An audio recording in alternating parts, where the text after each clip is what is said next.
Have you ever felt your heart swaying between progress and going backwards, at a middle ground?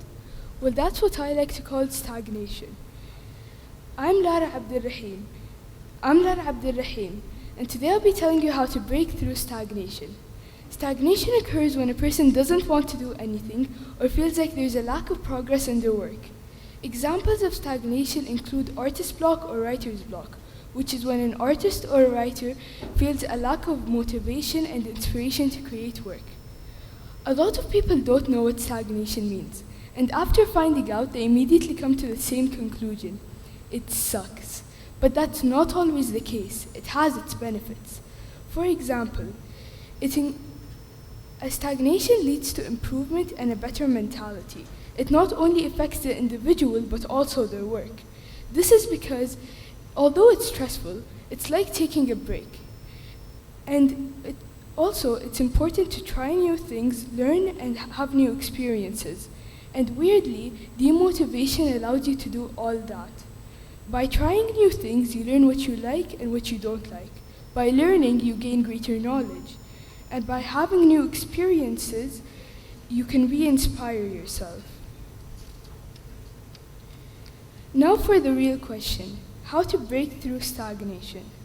Well, there are many factors that affect it, but the main factor is your surroundings, which is all about finding your comfort zone. Personally, I like being in a quiet room all alone, but it's really all about preference.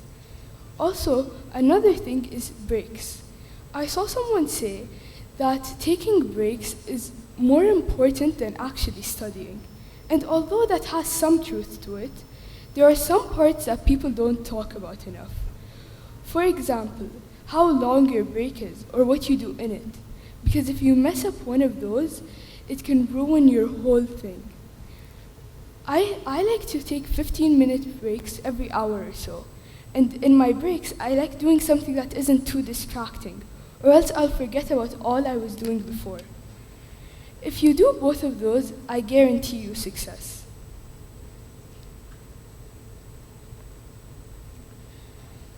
Here are some representations of what stagnation can do to you. This first piece I made about a year ago. You can tell I didn't know how to use watercolor, and it's really simple. I did this one a few months ago. You can tell I added a face and attempted to do a side profile. In the last one, I made it more true to life. And you could see that I experimented with contrast, making the background black and white, but the actual face is colorful. But what people don't see is a period of stagnation between each one, which is the reason for these small improvements. Because in the period of time that I didn't draw in,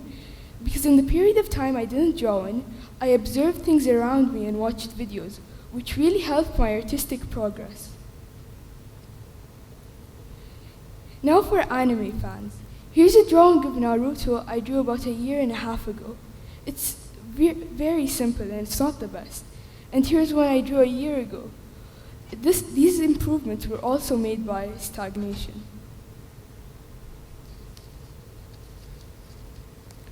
Now,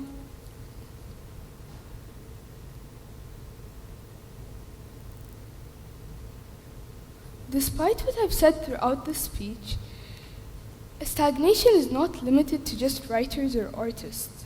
It can happen to anyone, really. For example, when I was signing up to be a part of this event, I kept second-guessing myself, and I even asked the management team to remove my name from the list. But they kept encouraging me, and they kept assuring me that I had nothing to fear, which is sometimes all you need when you're feeling demotivating. Like a chef concocting the perfect recipe, you won't always get it in the first try. But like a persevering chef concocting a perfect recipe, you'll learn from your failed attempts. Because in the end, your failed attempts will just become another treasure trove to cherish. So if you feel like your mind is full, be mindful of all that I've said. Because sometimes, even taking the wrong train could lead to the right destination. And thank you.